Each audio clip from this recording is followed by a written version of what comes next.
Y le damos la bienvenida, como cada semana, a la doctora Leticia Calderón Chelius. Doctora, ¿cómo estás? Pues bien, oye, con sorpresas, casi cada semana pasa algo para que tengamos así como que algo calientísimo. Una buena nota que comentar, sí. Fíjate que yo creo que ahora, ya tú hablabas, una nota muy amplia con esta detención que hubo, entrega de detención que se va a ir vislumbrando con más claridad en las horas y en los días siguientes.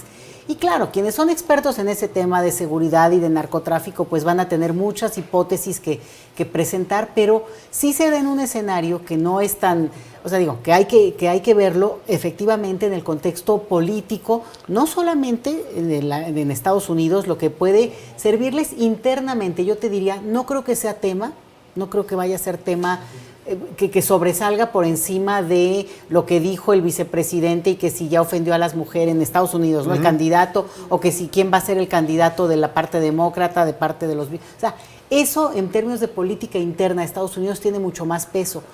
Donde yo creo que va a ser de mucha controversia, va a ser para la manera como en este caso Donald Trump ha utilizado y ha recreado todo un discurso.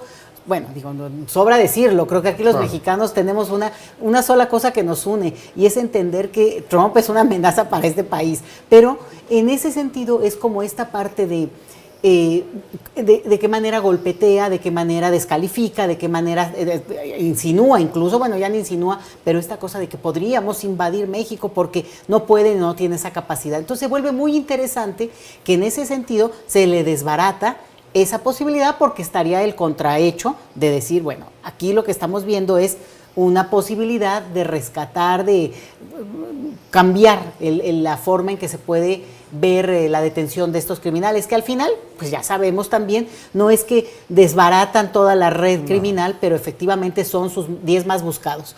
Eso ponlo en el contexto también de una insistencia de la oposición en nuestro país de marcar todo un discurso que sigue descalificando un proceso que francamente, a mí me impresiona muchísimo que sigan en la discusión, no solo sobre las mayorías constitucionalmente aprobadas en este país, tal cual se dice en nuestras leyes, sino que desconozcan el potencial y el valor del voto, ¿no? Del voto en una elección que a todas luces, pues ya quedó incluso avalado por el tribunal y en su momento, se oficializará eso, pero ya vamos en ese caminito.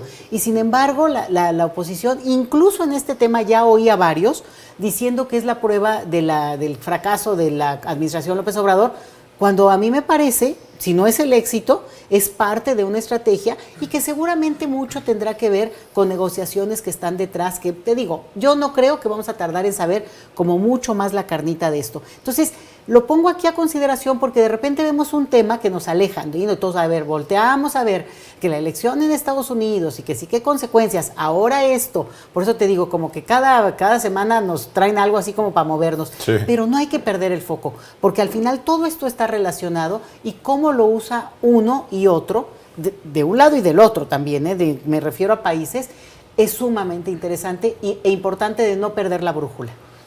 Importante no perder la brújula, y también le quería preguntar cuál vería usted que serían las consecuencias o las reacciones de esta detención acá en nuestro país. Ahorita ya nos planteaba una que decían que era el fracaso de la estrategia de seguridad.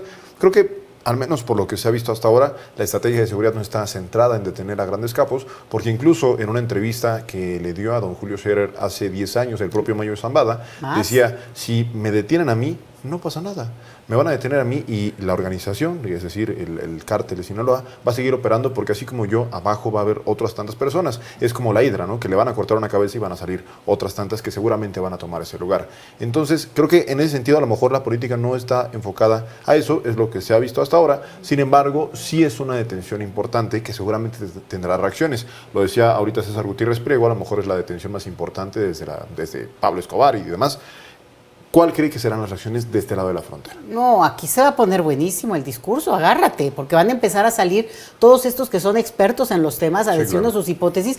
Yo ya quiero oír a la señora Hernández, que durante años ha dicho, y sobre todo en este sexenio ha dicho y ha atacado de una manera horrorosa al presidente López Obrador, ya lo descalifica de una manera, pero uno de sus argumentos es, qué casualidad que ¿dónde está el Mayo Zambada? ¿No? Sí. Un poco esta cosa. Entonces, quiero ver mañana, a ver qué va a decir, ¿no? Porque ya por puro morbo, porque creo que hay una parte donde justo a partir de este tema se va a dar un debate muy fuerte en México, no solo sobre la estrategia, tú tocas un tema central.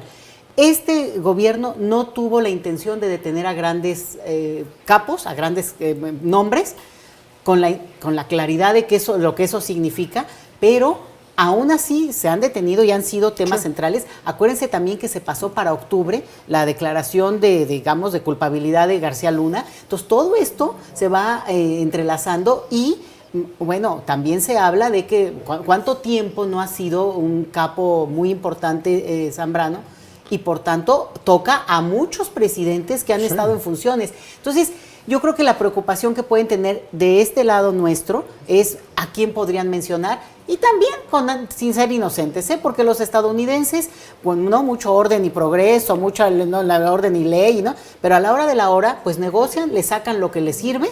Ya vimos lo que les hicieron en el caso mismo de García Luna, que lo usaron y lo exprimieron hasta que quisieron, y cuando no les fue útil, pues entonces sí le aplican la ley. Y eso es lo que probablemente veamos acá. Ellos van a actuar en términos del pragmatismo frente a sus intereses, pero aquí hay un tema que es clave para nosotros, y es el asunto famoso del fentanilo, porque ciertamente esa es una de las cosas que preocupan mucho, preocupan el discurso público estadounidense por los impactos tan brutales que ha tenido y que se le asocian lo quieren asociar a México, y ahí es donde, bueno, también acá cómo se construya ese discurso va a tener que, bueno, tendría que tener también una correlación en términos de defensivo, ¿me entiendes? ¿Por qué? Porque, y hay que insistir por ahí, hay una red, sin lugar a duda, hay una situación criminal, sin lugar a duda, pero ninguna droga, ninguna de estas cuestiones tóxicas de ese calibre cruzan una frontera y se van, volando como pajaritos, ¿no? Entonces,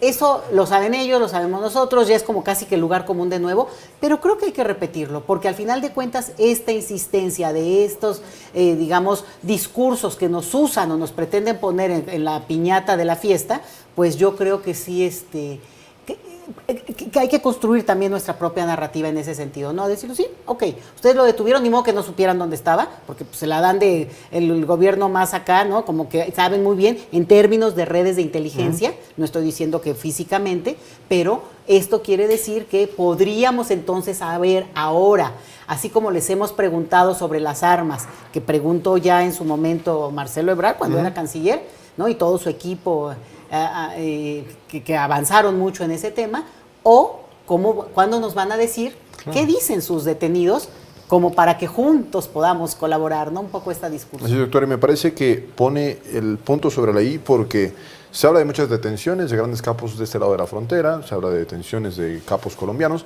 pero ¿dónde están los narcotraficantes de Estados Unidos? ¿Cómo llega la droga desde Texas hasta la costa este, al norte, en Boston? ¿Cómo se distribuye por Estados Unidos? También hay narcotraficantes de ese lado de la frontera y no sabemos de detenciones. Doctora, le agradezco mucho y nos vemos por acá la próxima semana para seguir comentando la nota. A ver qué nota nos ponen, pero creo que esta va a dar, olvídate, va a ser un tema muy, muy fuerte. Seguro que sí.